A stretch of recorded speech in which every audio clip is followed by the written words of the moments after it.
करता था तो कर ही रहा, अब कर क्यों पछताए।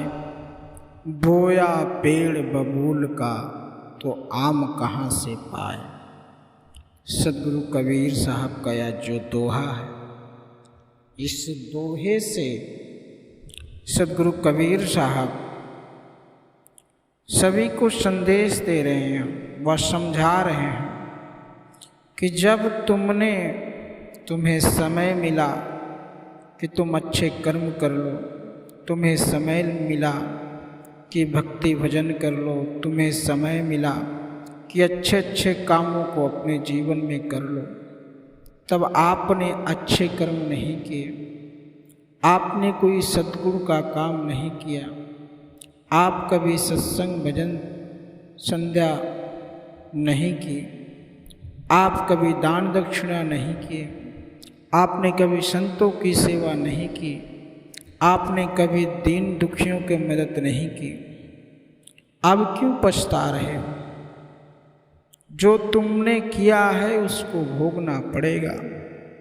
अगर आप, सदगुरु कबीर साहब कहते हैं कि अगर मनुष्य आम का पेड़ बोएगा, उसके बीज को लगाएगा, तो निश्चित ही उसमें फल आम के आएंगे।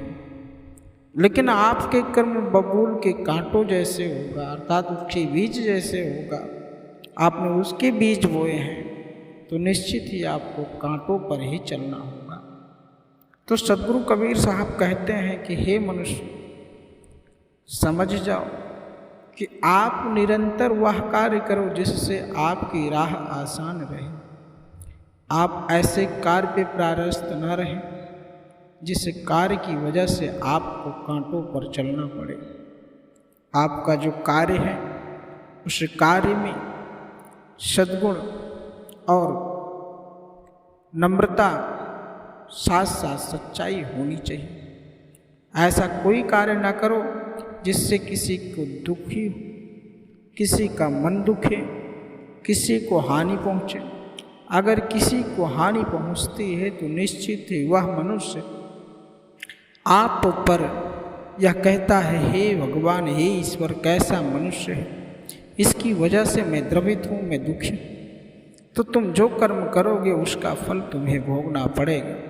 अगर अच्छा कर्म करते हो, किसी की मदद करते हो, किसी के लिए सदा खड़े होते हो, किसी के साथ चलते हो, तो वह मनुष्य निश्चित ही आपको आशीर्वचनों से सम्मानित करेगा और आपको ज़्यादा से ज़्यादा आशीर्वाद मिलेंगे।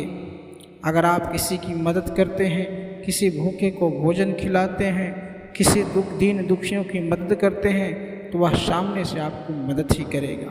लेकिन अगर आप किसी को प्रताड़ित करते हैं, किसी से छीन कर खाते हैं, किसी के साथ गलत काम करते हैं, किसी दुराचारी के साथ रहते हैं, तो निश्चित ही आप भी उसी के संगति में पड़कर, उसी जैसे कर्मों में संलिप्त होकर आपका जीवन वैसा ही बन जाएगा।